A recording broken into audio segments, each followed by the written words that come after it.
വീണ്ടും കർണാടകയിൽ mini bus ട്രക്കിലിടിച്ച് 13 ആളുകൾ മരിച്ചു എന്ന വാർത്ത. ബലഗാവിയിലെ ക്ഷേത്രത്തിൽ പോയി മടങ്ങുകയായിരുന്ന തീർത്ഥാടകരാണ് നിർഭാഗ്യത്തിന് അപകടത്തിൽപ്പെട്ടത്. അരുൺ പൂപ്പറമ്പ ബംഗളൂരുവിൽ നിന്ന് ചേരുന്നു. Arun, good morning. എന്തൊക്കെയാണ് വിവരങ്ങൾ? വിശദാംശങ്ങൾ പറയൂ.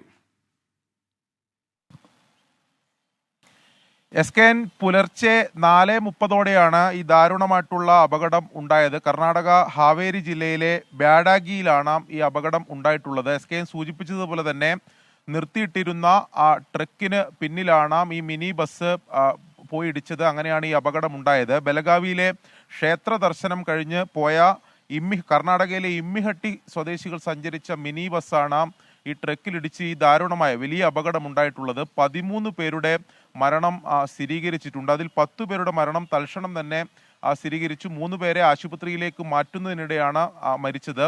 അതിൽ 2 കുട്ടികളുമുണ്ട് എന്നതാണ് ഏറ്റവും സങ്കടപ്പെടുത്തുന്ന ഒരു കാര്യം. 4 പേർക്ക് ഗുരുതരമായിട്ടുള്ള പരിക്കുണ്ട്. നിലവിൽ ഇപ്പോൾ പ്രാഥമികമായി പോലീസിൽ നിന്ന് ലഭിക്കുന്ന വിവരം അനുസരിച്ച് ഈ മിനി ബസിന്റെ ഡ്രൈവർ ഉറങ്ങിപ്പോയതാണ് ഈ അപകടത്തിന് കാരണമെന്നാണ്. ഇത് റോഡരികിൽ നിർത്തിയിട്ടിരുന്ന ട്രക്കിന് പിന്നിലാണ് ഈ പോയി ഇടിച്ചത്.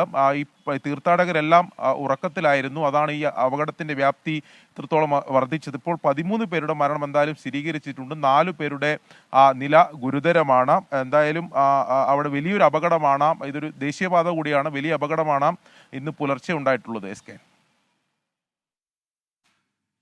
Thank you. നമുക്കൊപ്പം ചേർന്നത് അരുൺ പൂപ്പറമ്പയാണ്.